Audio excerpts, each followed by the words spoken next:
শুধুমাত্র কেবলমাত্র দুইটা সময় আল্লাহ তাআলা তওবা কবুল করেন। এক হচ্ছে বাদাল গারগারা, বাদাল গারগারা, মালাকুল মাউত যখন এসে রূহ ধরে টান দেয় তখন গলায় গড়গড় গড়গড় শব্দ হয়। মালাকুল মাউতকে দেখে ফেললে আর তওবার কোনো সুযোগ নেই। সাইয়েদনা মুসা আলাইহিস সালাম তার চাচাতো ভাই কারণকে বলেছিল সম্পদের যাকাত দাও, এ সম্পদ আল্লাহ দিয়েছে। কারণ বলে আল্লাহ দেয় না, ইন্নামা উতিতুহু আলা ইলমিন ইনদি, আমি আমার ইন্টেলেক্ট, আমার সৃজনশীলতা, আমার বুদ্ধিমত্তা খাটিয়ে সম্পদ উপার্জন করেছি, আমি যাকাত দিব না।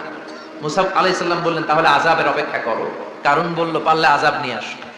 রব্বুল আলামিন বললেন ফাকাসাফনা বিহি ওয়া বিদারিহিল আরদ, ও মুসা নিরাপদ দূরত্বে তুমি সরে যাও, আমি এখনি কারণকে তার সব সম্পদ সহ জামিনের মধ্যে দাবিয়ে দেব। কারণ তার সম্পদ সহ জামিনে দেবে যেতে লাগলো। আমি জায়গাটা নিজে দেখে এসেছি। মিশরের রাজধানী কায়রো থেকে 120 কিলো দূরে ফাইউম নামে একটা জেলা আছে, ওই জেলায় বহাইরা কারুন, কারণের সব সম্পত্তি আল্লাহ জামিনে দাবিয়ে দিয়েছে। হাঁটু পর্যন্ত দেবে যায়, সে ভেবেছে আমি বেঁচে যাব। কোমর পর্যন্ত দেবে গিয়েছে, বেঁচে যাব। গলা পর্যন্ত যখন দেবে গিয়েছে আর বাঁচার সুযোগ নাই। কারণ কয় মুসা সব সম্পত্তি তোরে আর তোর আল্লাহরে দিয়ে দিলাম, আমারে বাঁচা, আমারে বাঁচা, আমি তওবা করলাম। তখন কি তওবার সময় আছে? কথা কন, বাদাল গারগারা, মালাকুল মাউত যখন দেখে ফেলবেন তখন তওবার সুযোগ আছে। ফেরাউনেরও একই দশা। লোহিত সাগরের পানি খেতে খেতে ফেরাউনের পেটটা যখন এত বড় হয়ে যায়, ফেরাউন হাত তুলে বলে আনা মিনাল মুসলিমিন, আমি মুসলমান। আমি, এটা কোরআনের আয়াত কিন্তু, আনা মিনাল মুসলিমিন, বনি ইসরাইলরা যে আল্লাহর উপর ঈমান এনেছে, আমিও ফেরাউন সে আল্লাহর গোলাম। আল্লাহ বলে তার টাইম ইজ আপ, সময় শেষ, এখন তোমার ঈমান কবুল করা হবে। তার মানে বাদাল গারগারা, তওবা কবুল হয় না। এই মৃত্যুর গড়গড়ানি আসার আগ পর্যন্ত চোখের পানি ছেড়ে যদি আল্লাহর কাছে ক্ষমা চান, জীবনের সব গুনাহ মাফ করে দিবে কে? শয়তান আল্লাহরে বলল, মাবুদ এত জান্নাত বানিয়ে কি লাভ, আপনার একটা বান্দারও জান্নাতে ঢুকাতে পারবেন না। আমারে বানিয়েছেন জাহান্নামী, আমি আমার সর্বোচ্চ চেষ্টা দিয়ে আপনার সবগুলা বান্দারে জামাতে জাহান্নামে নিয়ে একসাথে ঢুকবো, পারলে জাহান্নাম আরো কয়েকটা বাড়িয়ে বানান। আল্লাহ বললেন কেন কেন? শয়তান বলে লা আকুদান্না লাহুম সিরাতাকাল মুস্তাকিম, আপনার বান্দা জামাতে নামাজ পড়তে যেতে চাইবে, ওখান থেকে ধোকার ওয়াসওয়াসা দিয়ে আমি গানের কনসার্টে নিয়ে যাব। তাফসীর মাহফিলে কোরআন শুনতে যেতে চাইবে, ধোকা দিয়ে আমি মদের আড্ডাখানায় নিয়ে যাব। ওয়ালা তাজিদু আকসারাহুম শাকিরিন, একটারেও জান্নাতে ঢুকাতে পারবেন না। চ্যালেঞ্জ দিলাম। আল্লাহ বলল, শয়তান তুই আমারে চ্যালেঞ্জ দেস? আমি তো সব রাজার বড় রাজা, মহারাজা, আমার সাথে তো কেউ চ্যালেঞ্জ দিয়ে টিকতে পারে না। চিল্লা এখন ঠিক কিনা? শয়তান তুই চ্যালেঞ্জ দিলি, আমিও তোর চ্যালেঞ্জ দিলাম। ওয়া ইজ্জতি ওয়া জালালি ওয়া ইরতিফাই মাকানি, আমার ইজ্জতের কসম, আমার জালালিয়াতের কসম, আমার মহানত্বের কসম, আমার ক্ষমতা আর দাপটের কসম, আজীবন আমার বান্দা গুনাহ করবে, পাপ করবে, অন্যায় করবে, কোন এক তাফসীর মাহফিলে এসে চোখের পানি ছেড়ে যখন ক্ষমা চাইবে, আমি জীবনের সব গুনাহ মাফ করে দেব। আমি আমার বান্দার জীবনের সব গুনাহ মাফ করে দিয়ে জান্নাতে ঢুকায় দেব। তখন তুই কি করবি?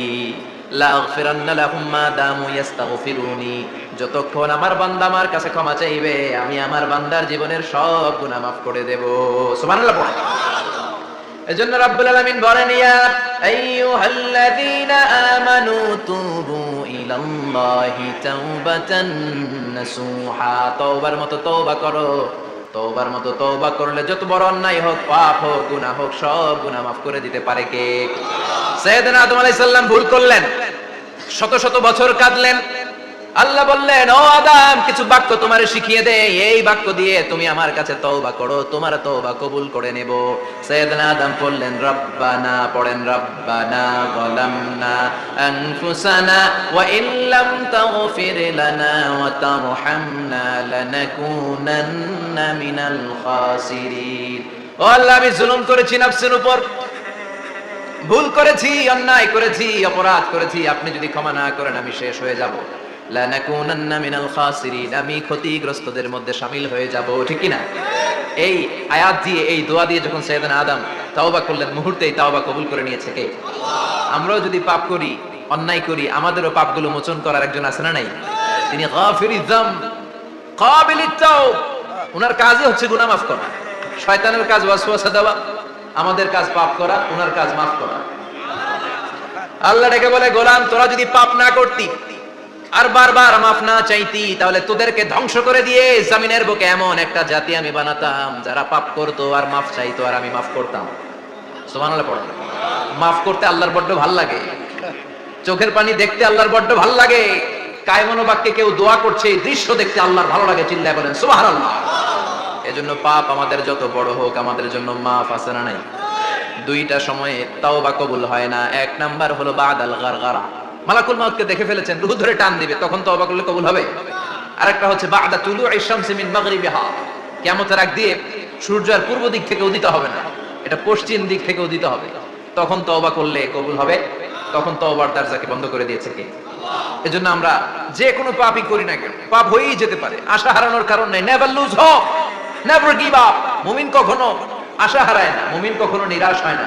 মুমিনের আশা ভরসা একটা সত্তার উপরে, চিৎকার করে বলতে হবে তিনি কে? আল্লাহ। এজন্য পাপ হওয়ার সাথে সাথে আমরা তওবা করব কার কাছে?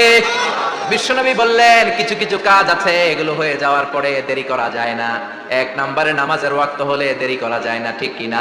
সালাতে কায়েম করো, সালাতে কায়েম করো, হবে সম্মানী তুমি, হবে জান্নাতি তুমি, হবে সম্মানী তুমি, হবে জান্নাতি তুমি, দিবে কাল হাসরে শীতল ছায়া আরশে আজিম, রব্বিয়াল আলা রব্বিয়াল আযীম, রব্বিয়াল আলা রব্বিয়াল আযীম। সুবহানাল্লাহ পড়ো। নামাজের সময় হওয়া মাত্র দেরি নাই, তাজহিজুল মাইয়িত, মারা গেলে লাশ রেখে দেয়া যায় না, তাড়াতাড়ি দাফন করে দাও। নামাজের সময় হলে নামাজ পড়ো, দেরি করো না। মানুষ মারা গেলে দাফন করতে দেরি করো না। বান্দা যদি পাপ করে ফেলে তওবা করতে দেরি করো। এজন্য পাপ করার সাথে সাথে তওবা করার দরকার আছে না নাই? এখন তওবা যে করব কোন সিস্টেমে করব? কোন সিস্টেমে? ভুল হওয়া মাত্রই আপনি অনুতপ্ত হয়ে চোখের পানি ছেড়ে আল্লাহর কাছে মাফ চান, আল্লাহর কাছে ক্ষমা চান, এটার নামই তওবা। আমাদের দেশে হুজুরাই না তওবা পড়ায়, আছে না নাই? আনন্দপুরে এগুলা নাই, আছে না? কয় ইমাম সাহেবরে নিয়ে আয়, খতিব সাহেবরে নিয়ে আয়, হাফেজ সাহেব হুজুরের নিয়ে আয়, তওবা পড়া না। তওবা পড়ানো লাগে না, আপনার নিজের তওবা আপনি নিজেই পড়বেন। আপনি অনুতপ্ত হয়ে চোখের পানি ছেড়ে আপনার আল্লাহরে ডাক দেন, ডাক দেয়া মাত্র তিনি সাড়া দিবে, চিল্লায় বলেন ঠিক কি না? ওলামা একরামরা তওবার 5টা শর্ত আরোপ করেছে। এই 5টা শর্তের আলোকে যদি তওবা করেন মুহূর্তের মধ্যেই তওবা কবুল করে নেবে কে? আল্লাহ। এক নাম্বার শর্ত হচ্ছে আল ইকরা, acknowledgement. You have to acknowledge that you are the great sinner in the world. এই পৃথিবীর সবচেয়ে বড় পাপী। 5টা শর্তের এক নাম্বার হচ্ছে আপনি স্বীকার জান আল্লাহ আমার চেয়ে বড় পাপী আকাশের নিচে জমিনের উপরে দ্বিতীয়টা নাই। এমন কোন পাপ নাই যে আমি করি নাই। আমার চেয়ে নাদান, আমার চেয়ে পিশাচ, আমার চেয়ে বড় পাপী দ্বিতীয়টা কেউ। অ্যাকনলেজ ইউর সিন, আপনি আপনার পাপগুলো স্বীকার করেন। নাম্বার 1। নাম্বার 2, আন-নাদাম, repentance. You have to be repentant for what you have committed from sins. যে পাপ করেছেন এই পাপের জন্য আপনি লজ্জিত হন। আপনি নিজেকে আল্লাহর কাছে ছোট করে পেশ করেন, আল্লাহরে ডেকে বলেন আল্লাহ আমি আপনার গোলাম, গোলামের ঘরের গোলাম, বান্দির ঘরের গোলাম, আমারে মাফ করে দেন, আমি লজ্জিত, আমি অনুতপ্ত। তাহলে 1 নম্বর শর্ত আপনি ঘোষণা দেন যে আপনি পাপ করেছেন। 2 নম্বর শর্ত আপনাকে অনুতপ্ত হতে হবে যে আল্লাহ আমি পাপ করে ফেলেছি। 3 number, you have to stop what you have committed. যে পাপ আপনি শুরু করেছেন এটা বন্ধ করে দেন। আপনি সুদের জন্য সুদ খাইছেন, আল্লাহর কাছে তওবা করলেন, আবার সুদ খাওয়া চালিয়েও যাচ্ছেন, এই তওবা কবুল হবে? সুদ খাওয়া আগে বন্ধ করেন। আপনি ঘুষ খেয়েছেন, এই ঘুষ খাওয়ার কারণে আপনি আল্লাহর কাছে তওবা করলেন কিন্তু ঘুষ খেয়েই যাচ্ছেন, এই তওবা কবুল হবে?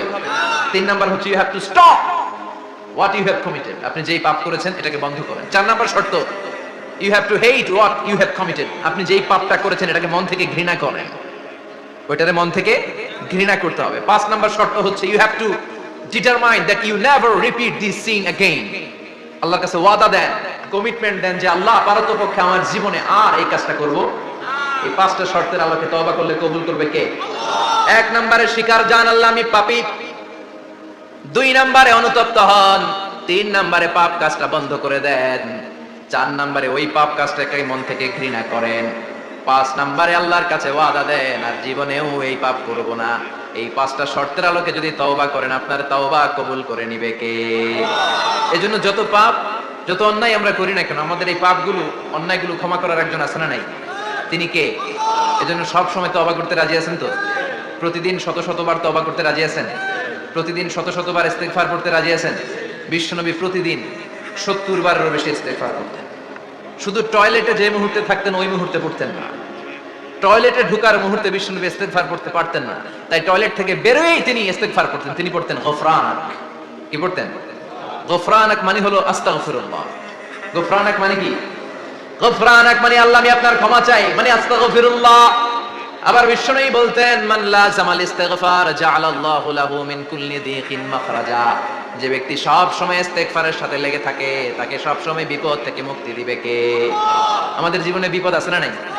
কত ধরনের বিপদ, যে কোনো সময় অসুস্থ হয়ে যেতে পারি, যে কোনো সময় দুর্ঘটনার কবলে পড়তে পারি, যে কোনো সময় গুম হয়ে যেতে পারি। কথা কন, এদেশে গুম টুম নাই মনে হয়, ক্রস ফায়ার নাই, কে কোন সময় গুম, কে কোন সময় নাই, কোনো ঠিক নাই। আল্লাহ বিশ্বনবী বললেন মান লাজিমাল ইস্তিগফার জাআলাল্লাহু লাহু মিন কুল্লি দীকিন মাখরাজা, সব সময় যে ইস্তিগফারের সাথে আঠার মতো লেগে থাকবে আল্লাহ তাআলা তাকে বিপদ থেকে সব সময় মুক্তি দান করবেন। সুবহানাল্লাহ পড়েন। 2 নম্বরে বিশ্বনবী বললেন অমিন কুল্লি হাম্মিন ফারাজা, ওই ব্যক্তিকে রব্বুল আলামিন সব ধরনের দুশ্চিন্তা থেকে মুক্তি দিয়ে দিবেন। আমাদের জীবনে দুশ্চিন্তা আছে না নাই? টেনশন নাই কার কার? হাত তুলেন তো। যে হুজুর আমার কোনো টেনশন নাই। আপনার টেনশন নাই, মাশাআল্লাহ। আমার সাথে দেখা করবেন আলোচনার পরে। টেনশন ছাড়া মানুষ আছে? বাসার টেনশন, মরার টেনশন, কবরের টেনশন, ক্যারিয়ারের টেনশন, বিদ্যুৎ বিলের টেনশন, গ্যাসের বিলের টেনশন, বাড়ি ভাড়ার টেনশন আছে না নাই? বিশ্বনবী বললেন টেনশন ছাড়া মানুষ নাই। সব সময় আঠার মতো যে ইস্তেগফারের সাথে লেগে থাকবে তাকে টেনশন মুক্ত করে দিবে কে? 3 নাম্বার ওয়ারযুকহু মিন হাইসু লা ইয়াহতাসিব, এমন জায়গা থেকে আল্লাহ তাআলা রিজিকের ব্যবস্থা করে দিবেন সে কল্পনাও করতে পারবে না। আমি নিজে এটার প্রমাণ পেয়েছি। অনেক অনেক সময় আমি কল্পনাও করি নাই যে এখান থেকে আমার রিজিকের ব্যবস্থা হতে পারে। এমন পরিমাণে রিজিকের ব্যবস্থা এসেছে দুই হাতে নিয়েও কুলাতে পারি নাই। এজন্য সব সময় চলতে ফিরতে উঠতে বসতে ইস্তিগফারের সাথে লেগে থাকার দরকার আছে না নাই? আবার বিশ্বনবী বললেন সদা সর্বদা যারা সব সময় ইস্তিগফার পড়বে আল্লাহর পক্ষ থেকে কোনো আযাব গজব তাদের উপর পাকড়াও হবে না। ওয়া মা কানাল্লাহু মুআযযিবাহুম ওয়া হুম ইস্তাগফিরুন। সুবহানাল্লাহ। যতক্ষণ তুমি ইস্তিগফার পড়বে আল্লাহর পক্ষ থেকে প্রোটেকশন আছে না নাই? তাহলে 4টা জিনিস পেলেন। 1 নম্বরে বিপদ থেকে মুক্তি দিবে কে? টেনশন মুক্ত করে দিবে কে? রিজিকের ব্যবস্থা করে দিবে কে? আল্লাহর আযাব আর গজব থেকে আপনার হেফাজতে রাখবে কে? ইস্তিগফার পড়ার 5 নাম্বার ফজিলত হচ্ছে সব সময় ইস্তিগফার করলে আপনি মুস্তাজাবুদ দাওয়া হয়ে যাবেন। কি হয়ে যাবেন? মানে দোয়া করলেই কবুল করবে কে? মুস্তাজাবুদ দাওয়া, এই টার্মিনোলজি, এই পরিভাষাটাকে আজকে প্রথম শুনলেন? খেয়াল রাখবেন, মুস্তাজাবুদ দাওয়া মানে এমন ব্যক্তি যেই ব্যক্তি দোয়া করতে দেরি কিন্তু দোয়া কবুল হতে দেরি হয়। হাত তুলে দোয়া করতে দেরি, মুহূর্তেই দোয়া কবুল করে নেয় কে? আপনি যদি সব সময় ইস্তিগফারের আমলটা করেন আপনার মুস্তাজাবুদ দাওয়া বানিয়ে ফেলবে কে?